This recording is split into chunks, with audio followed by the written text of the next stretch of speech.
Sir కోపం ఆ, అసలు ఎందుకు వస్తుంది? రావాలొద్దా అంటారా?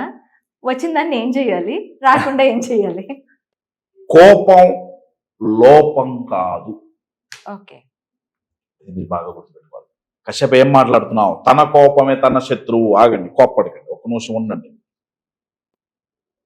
ఇంగ్లీష్ లో ట్రాన్స్లేట్ చేస్తే యాంగర్ అంటాం కదా, కోపాన్ని యాంగర్ అంటాం కదా. యాంగర్ వరకు తప్పులేదండి.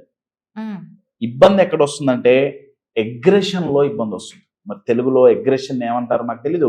ఎగ్రెషన్ అంటే ఏంటంటే కోపాద్రిక్త, ఆ, అంటే కోపానికి మించి యా యా, కోపాద్రిక్తులయ్యారు, ఉగ్ర రూపం దాల్చారు. ఉగ్ర రూపం, ఎస్.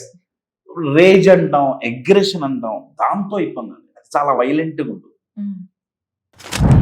అసలు ఎప్పుడు కోపం రాకూడదు, వర్కౌట్ అవ్వదండి. ఓకే. కోపం ట్రిగర్ అవుతుంది. కోపం వరకు ఆగితే చాలా మంచిది, రైట్? అక్కడి నుంచి పోయి ఎగ్రెషన్ వరకు పోతే మాత్రం దట్స్ క్వైట్ నెగిటివ్. అక్కడ ఆ సెంటెన్స్ తన కోపమే తన శత్రువు ఏదైతే ఉందో అక్కడది వర్కౌట్ అవుతుంది తప్ప ఆ కింద వరకైతే ఇబ్బంది లేదు. కోపం రావాలి కొన్ని సందర్భాలు. ఓకే, కోపం రావాలండి. కోపం రాకపోతే ఎట్లా?